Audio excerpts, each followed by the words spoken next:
All right, happy Friday, Rising Runners. And today I have an incredible guest that I'm so excited to talk with today. This is Dafne Valle, and she is a recent graduate of the Runner Rising Academy and a newer run coach who jumped right into the program, into the academy, and decided to start with a foundation of learning the marketing before she tried to go out there and do it on her own. And she has been incredibly successful. She added 3 new clients in her first month, and it was all related to not just, I'm not going to say it's just the niche because you put so much work and so much intention into your business. So it's not just that, but what we're going to talk about today specifically is niching down, finding that ideal athlete, and really creating content around that to draw them in and to use that to grow your business. So, Dafne, if you want to just welcome and introduce yourself and give us a little bit of your running background and why you became a run coach. Yes, for sure. Thanks for the introduction, Nicole. Let me see where to start. So I am originally from Brazil, that's why the accent, but I have been living here in the US for 8 years. And I am a product manager in the tech industry. So I wasn't working on anything related to running, or I wasn't a coach before. I started like running in 2009, more or less. And running has been a passion for me. Like, this is the most consistent thing that I have ever done in my life. And I never looked back. But back in the days, like maybe probably like by 2010, 2012, I started like mentoring people. So I guess like what started like sparkling my idea about like being a coach and helping others was that some people would start running and they would come back to me and say, oh, I hate running, or like it's not working for me, I cannot reach my goals. And those things that started like it just messed with me like a little bit. I really wanted like to help those people, to show them like maybe they're not doing something right, or maybe there's something about how they're training that might not be ideal. So that's how I started like thinking about like helping others. But I only decided to get my certification and become like a official coach only at this year. So I got my RRCA certification in April of this year. And that's when like I started thinking about this as a business other than like only helping people. Yeah, so this is a little bit of like how I decided to become a coach. Yeah, that's great. And I feel the same way where I'll have people say like, "Oh, it hurts my knees," or "It's like so painful that I can't imagine how you run 10 miles." And I'm like, "You got to slow down." That's the number one thing. You're running too Yes, fast. But yeah, I definitely. relate to that. So you got your run coach certification in April, and then you joined the Runner Rising Academy, or you joined my 3-day Instagram workshop in May, and then you joined the Runner Rising Academy that started in June. So you went straight in. So tell me a little bit more about why you joined the Runner Rising Academy. Yeah, so I think the first time I heard about you and like your program was by listening to your podcast. And I think I saw a message about your podcast in our RRCA Facebook group. And I really loved all the tips and everything you were recommending to coaches there. And then I heard about the workshop and I decided to take on. When I started that workshop, you were talking about Instagram and how important it is for you like to think about your content, how you reached your ideal athlete and so on. And at that moment, I was like, I don't like social media. I don't have an Instagram business account. I didn't even know where to start. So I really love like those 3 days workshop that you gave to like many coaches like me. And I actually decided to sign up for, there were like many reasons to it. I know like it's very strong on the business side and marketing, but to me it was also about like finding a community of people who were also coaches, and also just trying to understand like how social media could actually help me instead of seeing it as something very scary. Yeah. I remember one of the things that you said to me was that you didn't like want to post pictures of yourself. So how did you kind Yes. of get over that? Get over that? Um, I'll be honest, not completely comfortable with that, but I think the connections I made, that's what made me change my mind. So when I post pictures or messages or when I connect with people, that's when I can actually help them. That's how they can get my message. And we can, I don't know, like connect in a way that I could never if social media was not there. So it's kind of like in the back of my mind that I might not love taking pictures or posts, but it's so worthwhile. Like, yeah, there is no way that I could ever connect with people if I didn't do that. Yeah, definitely. I feel the same way. It's like social media gets some bad rap in some ways, but in other ways, it's incredible. It just connects you to so many like-minded people. Oh yeah, Um, definitely. which leads me to my next question because you chose your niche even during the workshop, did you? Or you already had an idea? So explain to us, what did you end up deciding would be your ideal athlete and your niche, and kind of what was the process of choosing that? I think no, I didn't know during the workshop. I was still like trying to figure out like what was my philosophy and why I was a coach. And right now it seems obvious, like the niche I chose, but at that time I was like, okay, I want to work with athletes who like to run like very long distances, even challenges, like running multiple days. But they were also very concerned about their well-being, their mental health, and all of those things. So at that time, that was kind of like what I was trying to do. Like I was pretty much thinking about like serving any runner who wanted to run like very far, which is not very niche down. So once we started like talking about niching down and all of those things, that's when I started to think like, what are the things that I like to do and what are the skills that I have and knowledge that I have? There are very specifics to like a type of runner. So that's when I started thinking about like Run Disney runners. So people who actually like to travel to Disney World or Disneyland to do challenges. But I wasn't sure at that time. Like I'm a big Disney runner, but I don't know, it wasn't that obvious before I started the academy.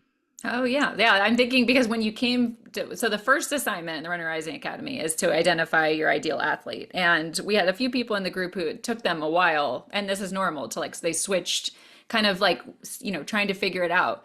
So this is in the workshop you hadn't figured it out, but when you came with your ideal athlete, like you nailed it. Like you sent me this Word doc that had like it was like a business proposal. Yes. It was fantastic. You went into each, you took the guidance I gave you in the worksheet and you dove into like a level of detail that was really extraordinary. Like it was great. Like I could imagine exactly who you were talking about. It was really good. So I was thinking that you had already had an idea, but that was great that you came up with that. Was it like, do you feel like the training on the ideal athlete helped you kind of take it to that next, to get that weight, to get that little bit deeper than what you were Definitely. originally thinking? Definitely. I think it's a little bit about my background as well. As a product manager, I need to build products for a need, like a specific user or a specific pain point. So with your training, when I started looking at the training and watching your videos and all of that, I started thinking like this is kind of like finding my user, like what is the pain point, what are the things that this person is trying to do. It's not that different from like my background, I know, Yeah. but my background is very different, like technology, but like it's the same mindset of like finding what is it that the person is trying to solve. So that's why like my document was kind of long, maybe too long, but that's what I was trying to do, like trying to get like what are the things that people are really trying to nail, or what are the reasons why they're not being successful today, and how I can actually bring like the skills and knowledge that could actually solve for that. Yeah, no, it was great. One of the things I remember that stood out about what you wrote was because there was one of the cool things is when someone really nails a specific niche, like I'm not going to know all the intricacies of it unless I'm their ideal client, right? So like I had no idea there was that 230 cutoff for the Run Disney where if you are under 230, then you get to have priority. And that was Yes. like a great pain point that that you could pinpoint. But like, what are some of the other, if you want to just help people understand the level of detail that you went into in this document, what are some of the other like nuances of a Run Disney challenge participant or challenges that they have? I think one of the differences for like Disney challenges is that, well, first you need to run like multiple days. And especially at Disney World, the logistics of doing that is very different. So you have to start at 5 a.m. all the days. And even getting to the start line is a long time. Like you need to get, even if you are in a bus, like in a hotel inside the complex, you still need to get to a bus to take you to the start line by 3 a.m., 3:30. So that's something that you have to take into account when you're like training and making sure you're taking those things into consideration. On top of that, from the bus stop until the start line, you have to walk sometimes 1 mile, 2 miles. And this is like for runners who are staying on property. So if you're driving from some other place or if you're doing something else, that's a different issue. You also are in your trip, like you're traveling to Disney World. So you might want to go to the parks. You might be like not eating like what you're used to at home. So it's Mm. not like traveling to any other race. I feel like there are some peculiar things to it. And also at Disney World, we have a lot of people who are not like super worried about like PRs, but they have to run a lot. So like the Mother Lord like challenge is actually the Dopey challenge, in which you run like a 5 kilometers the first day, 10K, and then you do a half marathon on the next day, and the last day is a marathon. So it's very rare to find something like that, and finding someone who understands what are the challenges of doing those things, I think it makes a huge difference.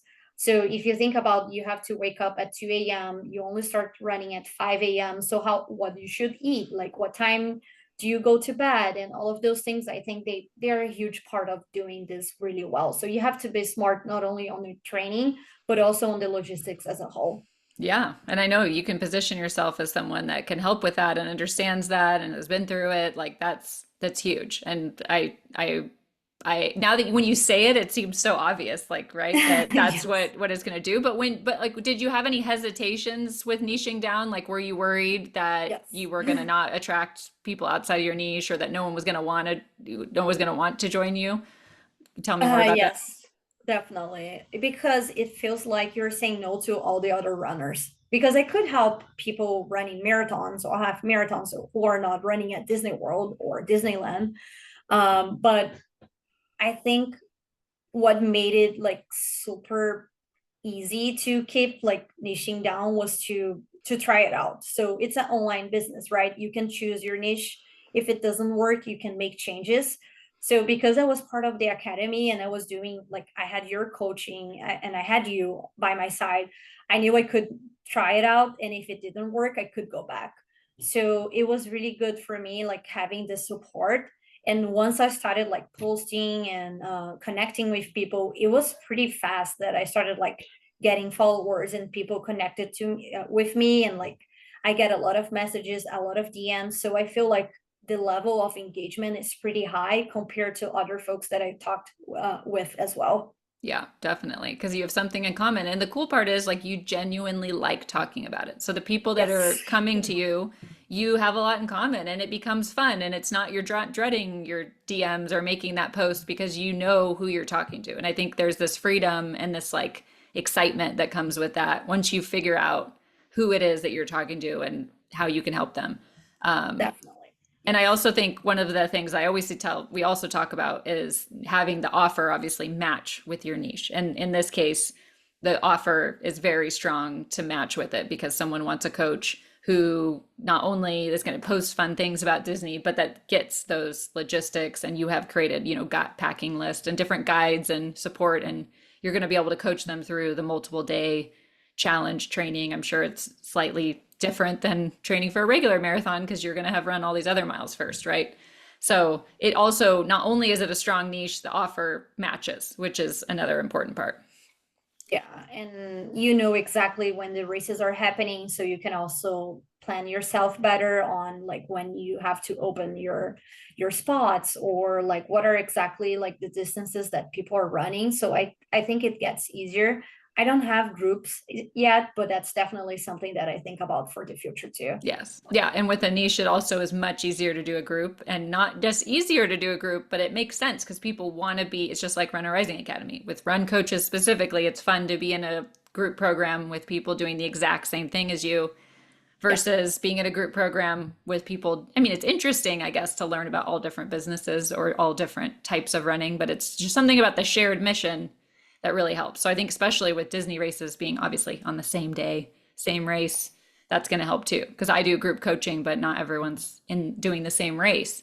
Um, but my first ever marathon was like in person, and we all trained for the same marathon. And I do have to say that it's like just something really special about doing that all together. Yeah, definitely. When they release course maps or medals or anything like that, you have so many people to talk with. And I don't know, it's just like, it is very magical. I really love that. Yeah. Yeah. I don't, that's definitely in your future because it's only been a few months. So there's a lot you can do. So have you had you've had a new client that's not in your niche though. So one of your first clients was not in your niche. Can you talk a little bit more about how she found you and whether she's concerned that you're a Disney coach and she's not doing a Disney race? So yeah, that is a good story. So I think when we started, it was like our first class that we had, that you had like a template for announcement that, oh, I'm open for business. I have this new business. I'm a run coach. And you had this template. And I remember you showed that to us, and I was like, oh, I don't want to do that. Like I already have a career. It was kind of like shy, like to tell people that I was trying this new thing. But then I decided to use their template, and I announced like I am a business coach, and I said pretty much what was my niche, what I was looking for. And this person who worked with me back in 2020 was a connection on Facebook, and she reached out to me. And even though she didn't want to run at Disney, she had the same values. Like she really wanted to get healthy. She was worried about like mental health. She wanted just to be like active in general. So she reached out to me, and she was like, yes, I really want to do coaching with you. And she was not worried about like not being part of my niche at all. I think it's more about the values too, like why you're a coach. And I explained that really well in my announcement too. Good. Yeah. See, that's great. And it's so true. Yeah. It's like not everyone is going to be in your niche, but you're going, that's my next question was you even got some referrals like early within your first couple months, Yes. referrals from non-clients because you're so niche down that this, you can tell the story. A woman on Instagram referred Yeah. you to someone else. Yes, so I got referrals. So I got I think three referrals from different people who are not my athletes. They are actually following the Galloway plan, which is like the official plan for, it's the free plan for Run Disney. But they knew people who were looking for personalized coaching. So they actually referred me, even though they're not my athletes. I think we connected really well on like social media, and even though I'm not their coach, I have been helping out. So yeah, I think I was surprised when like they first referred me, but I was very happy to know like that they trust me and they see me like as someone valuable. And I also got like referrals from people who did a discovery call with me and decided not to close with me too. And the reason for that was because they were looking for something slightly different from the services that I had. And even though they decided to move on with a different coach, they still referred me. So I was very glad with that. Yeah, that's really impressive. And I know that you struggled a little bit with that because you were like, should I add the service that I'm not, that this other coach Yes. is offering? And I coached you through, no, like you don't need to stick with what you have and it's going to be great. Like you don't want to add on anything. Like we can't do it all, right? We can't Yes. specialize in it all. So I think that Yeah. was a good decision. Yeah. All right, let's switch to content. So, since you niched down on content, you created a brand new Instagram account. You had a personal account and you created a new one, which usually I actually recommend that you just stick with the one, but it's totally fine that you created this new one. And I don't know how many followers you're up to now, but I know it was over 200 that you gained in those first couple months and then had Yes. those clients come from that. But how has having your niche and then having the content framework made creating content easier? Uh, that's a hard question because I had no idea how to create content. So I came from zero. As you mentioned, like I didn't have a business Instagram account, and I decided to create a new one because I really wanted to niche down, like to run Disney runners. So I think what helped me the most with the academy was actually having a system. So understanding like what are the different buckets of type of content that I can provide to my followers that might become my ideal clients. but also understanding that, yes, I love talking about Run Disney, but I'm not an influencer either. Like, this is still a small business. I want to make sure that people understand that I'm selling a service. I won't be asking for them like for the purchase all the time, but I want them to know this is like a business account. So that was something that helped me, especially on, like you mentioned, I didn't like to have pictures and videos. So having something that is more professional also helped me when I was about to create my content. Mm. I remember during the academy, like with our trainings and all of those things, we had like specific buckets on value, known, trust, and sell. And I think that really helped me on when I'm creating content, which type of content I'm creating for the users that I have. That was super helpful. So I don't have to overthink every time that I have to create something new. I will be honest as well, like I still need to get a little bit better with the selling piece. But thanks to the program and the academy, I have the templates that I need to, and I know exactly like what is the plan of attack that I have to go forward. It's hard for me to ask for the sell. I there might be like a struggle for others as well. It's very hard to ask someone to buy like your services, at least for me who has no background in sales. So I think knowing like how to do that really helped me. So creating content in general became much easier. Yeah, definitely. I know it's like good to have it laid out for you. I felt the same way when I first started. I was like, I don't know exactly what I should be doing. And I know another coach shared like what they were saying and what they, how they were positioning it. And that really helped me too, because I did not feel confident in my own ability, and I just wanted to be friends with everyone and then just hope they would secretly decide to join me. But Yeah. you got to be a little bit more clear, and I think it also helps that people expect that in 2024 they know that people are there to build a business. When I first started, it was definitely like this place where social media was still very much a place to go post about your day or post about your family, and it's like it has changed, and not everyone's changed with it, but that's what I love what you said about showing up as a business, not as an influencer, because there is a difference, and it's super important to be clear about that, because I also think it does make it easier to ask for the sale or to ask for someone to, when it's very upfront that you are a business, versus if you're like, I'm just like an influencer and then I'm going to sneak in and ask you if you want to buy something, right? Or join me. Then it Yeah. doesn't feel as authentic. Yeah. And I think going back to a little bit of coaching is going back to what you originally said about how showing up on social media is about helping people. And that's why what your intention is. And I think it's the same goes for asking for a sale, and always just knowing that, you know, it's at the end, it's your intention is the most important thing. And I think you are a very authentic, genuine person that no one's going to be like, oh yeah, this girl's just out there to out there to make money off me or something, right? I think you can see your heart through your social media and through your conversations you have with people, and that does come through really genuinely. Thank you. It'll get easier too as you do it more. Yeah, I know. I know. And it does sound like, I think you're gonna build that momentum too, where it's gonna come a lot. Like you're gonna get more and more people coming to you, which will be Mhm. really nice. Definitely. Okay.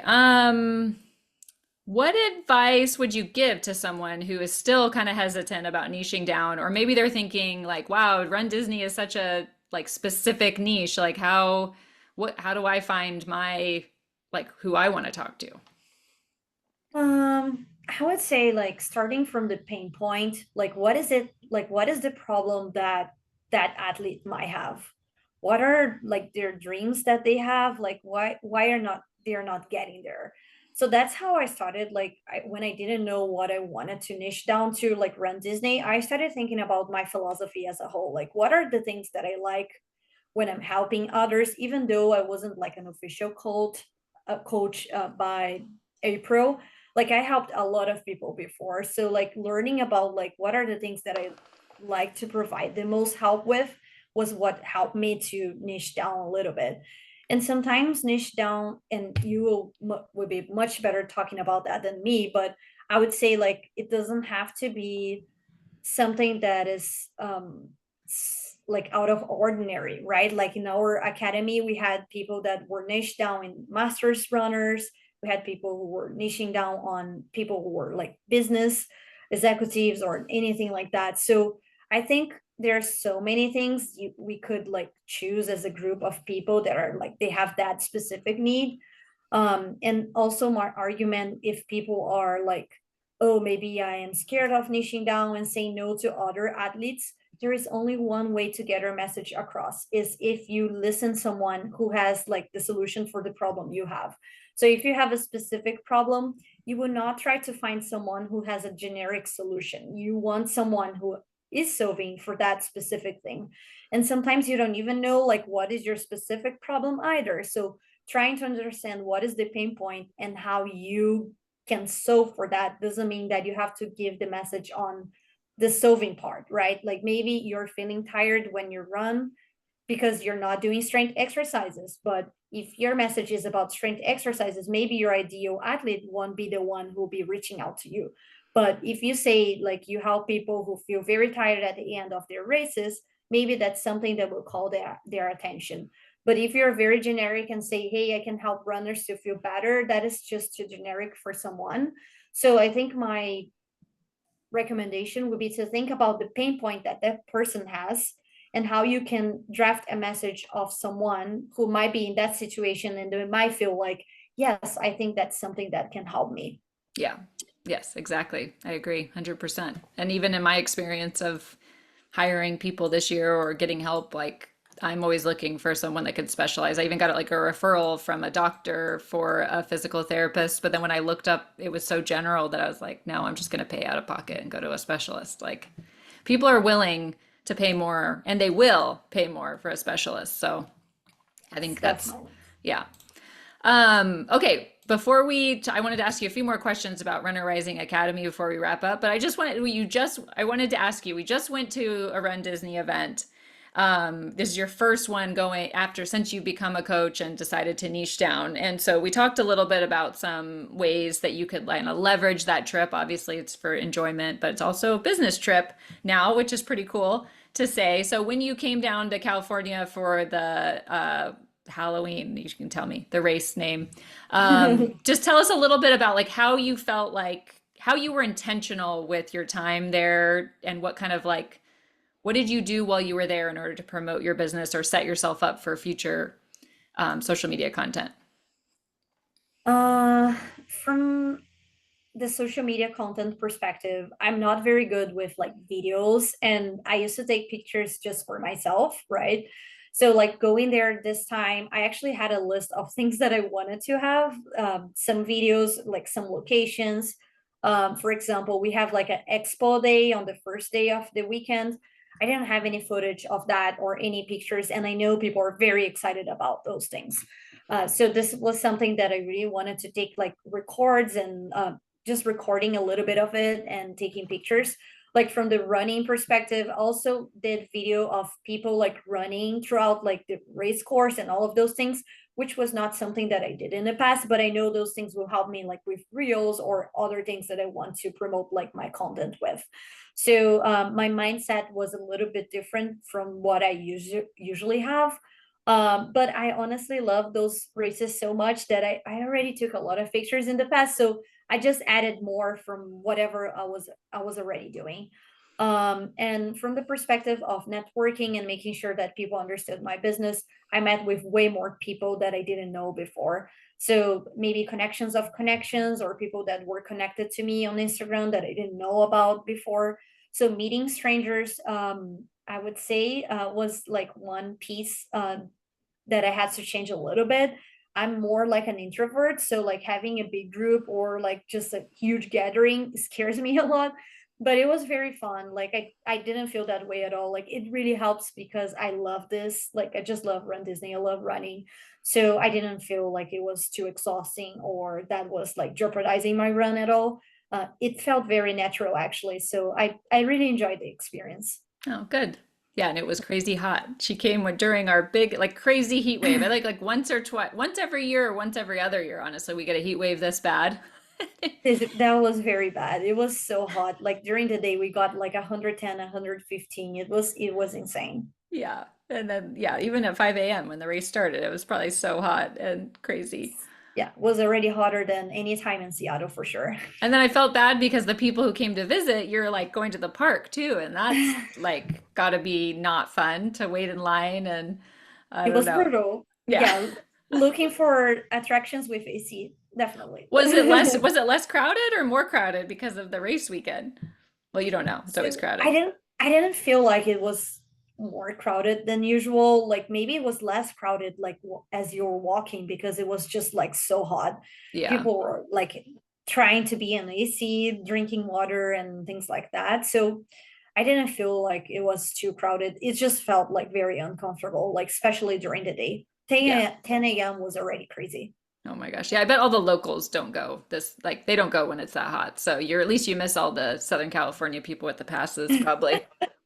So it's Yes, well, yes, it's most good. likely. Yeah, yeah. All right. And I just wanted to ask you a few more questions about Runner Rising Academy because enrollment is opening tomorrow for the next cohort, and this will be the last one before the Exciting. end of the year. I know I'm very excited. I actually already have a couple people who have signed up. And this time I'm offering the first 5 people who sign up get the one-on-one call, special coaching call, which we had. And then, so that's kind of a little bit of a promo. You get that when you first sign up. But that opens, I guess, not tomorrow. This is going to be airing on Friday. So when this airs, the enrollment will already be open and it will close the next Thursday with a price increase on Monday. So make sure you get signed up over the weekend. I wanted to just ask you a couple things. So if just tell me more about your experience with RRA. What did you enjoy most about it? And if you could give us a little bit more of your specific results that came out of it. Um, so most generally, I really appreciate the confidence to niche down. I don't think I would have done that alone. I would be too scared to say no to other types of athletes. So giving the confidence to do that, I think that was major. Everything else comes from your niche, right? Like your content, like your strategy on how you sell your package. So that was like a major piece for me. I also love that now I say this as a small business, like I'm a small business owner. I'm not just like someone helping people. Of course, that's why I chose to do this. I'm still helping people, but this is also a business. So being part of the academy really helped me on seeing this with like a different lenses. I really love that. Um, I think like having someone like you, Nicole, like coaching us was also amazing. Like you have so much experience, and one thing that I loved is that you're very transparent about your struggles in the past as well, which really helped all of us to understand like this is normal. This is how it's supposed to feel. Like it's a little bit uncomfortable. You have to get out of your comfort zone. And that's part of like having a big dream, right? Mhm. So I really love having like your support and also like being with other coaches in the same environment. We still are connected, so we do have like our personal phone numbers and we talk with each other, and I think that's very helpful, like creating a community of other small business owners who are also like run coaches, which is something that I never had in the past. So those are like some of the major things that I really love about like the program and the academy in general. I think from the numbers perspective, yeah, I didn't have anything. Like I was a brand new like official coach. I didn't have an Instagram account, like nothing like that. So now I have, let me just see here, 226 followers. And my engagement is usually like pretty high. I never have like a week that is not at least like 25% higher than the previous week. So So things are growing. like Yeah. growing a lot. Like people are, and I don't know, asking more questions, like giving likes, sharing content, and all of those things. So things are moving really well. Like my comparison is coming for nothing, but like it's not only about when I created like the account itself, but like how it's growing and how it's growing so fast. So I think those things are like major things for me. Also have 3 paid clients, but I also have discovery calls happening this week and next week from contacts that I did before. One thing to note is that I started this when people were kind of like already deciding like which coaching program they were going to choose. So I knew coming in at this time of the year, this would be like the season in which I would be like just networking and getting to know people. So I'm ready for the next season that we have, because Run Disney has like very Mm. specific dates for the races. So I'm very glad with the results I have, because I know I'm building something for the next season. But I wasn't expecting that I was going to have like a cohort and people that are so excited and part of this niche right away. So yeah, I'm very glad. I think the academy also increased a lot the speed in which like I could understand the business and how I could do like the pulse and all of those things on top of niching down. So maybe I could have figured out those things like by myself, but that would be something like for 2 years or 3 years. I don't even know. Yeah, that definitely sped things up. And I know what you're talking about. Like you're gonna now is the time that you're gonna really have those people coming in, getting ready for the Disney challenges. Dopey's in what, January? January, Yeah, yes. yeah. So But setting up. usually people start training for Dopey because of the official plan starts in June. And I started this in at the end of, oh, it was June. So Yeah. when I started the business, people were already deciding like which coaching program they were moving with. So I still got people who are doing Dopey that they're my athletes, but um the timing wise, it's not like perfect for Run Disney. So that's why I'm saying like next season is the major one for me. Mm, yeah, definitely. That's a good perspective to have. But I still think you're going to get people who are just generally interested and maybe they're not always doing a Disney, like maybe their Yeah. next race isn't Disney, but they still would hire you for the Disney also to have that connection with you, right? Like I could definitely see people who are like Disney but aren't doing a Disney race hiring you just because of that. So Yeah. it's definitely not going to be, and that's another thing about the niche is like that's why I really to help people or I like say it's not like an avatar where you're describing like an exact imaginary person. It's more of like you said, the shared pain points and the interests and the goals and all of that. Any advice for someone who's on the fence with RRA? Um, so I think the major argument to do it is like speeding up the process. So you might learn some things by yourself. You might take a while to do so. I don't know like how long would that take like for me to do it. So like speeding up like years of learning in like one course like with other coaches, I think that is so amazing. And on top of that, you get to know other coaches who are exactly in the same situation as you, like trying to grow their business, or like maybe their pain points is like not being good at marketing. They might not be great on their posts. So I think it's very interesting to see like other coaches pain points as well. In our group we had like different pain points obviously, and it was interesting to see like how other coaches actually solve for those. So yeah, I really love like having the community. So that would be like the second most important thing for the academy Yeah. And that I I know would. one thing when you emailed me, I think when you were choosing to sign up and you said every big decision or transition I've ever had in my life, I hired a mentor. And I know Yes. it's an investment to join Runner Rising Academy, although you can pay for it with having one client for a year, well, depending on your prices. But you said that you've always sought out a mentor and they've always helped you. And you knew that in this case that you had to do that again. Was that, if you want to just talk a little bit more about that? Yeah, definitely. So one of the biggest changes in my life so I'm originally from Brazil and I decided to apply to business school here in the US. And I had no idea like how to choose a business school, like how to do applications and all of those things. They are very different from like our systems in Brazil. So I decided to hire a mentor to help me with that. So he helped me with like learning about myself, even like what should I write on my essays and all of those things. It wasn't like writing the essays for me, was more about like me learning about myself, what were my strengths and why I wanted to do like business school. So like finding a mentor at that time was, I don't know, like I don't even know how to price that. It was super important to me. And I actually got the business school that was my top choice with my husband. So that was amazing. And the other time that I got a mentor was when I decided that I wanted to be a product manager in technology, which was also something different for me. I was an economist back in Brazil, so doing something entirely different. And I also wanted to change like my mindset of like how being a product manager would be, what were the skill sets that I had in order to bring to the table so like other companies would want to hire me. So it's more about like surrounding myself with people that are like in the where I want to get to. And that's how I saw you as well, Nicole. Like I knew you were like a very successful business owner and you were also like love running, of course.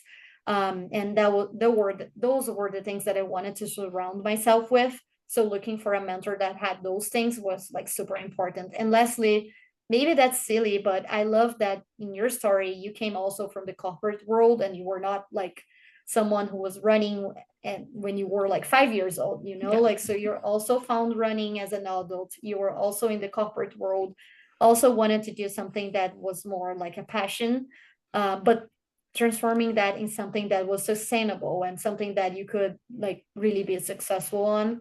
So that was why I decided to do it as well. So yeah, I really appreciate everything you did. Yeah, and I loved having you in the group. I always say star student, you're amazing. Thank you. Yeah, this after this next cohort, we're going to be creating an ongoing community. And so I'm excited that because after this one ended, I was like, I'm gonna miss them. Like I don't this like they're creating this chat without me.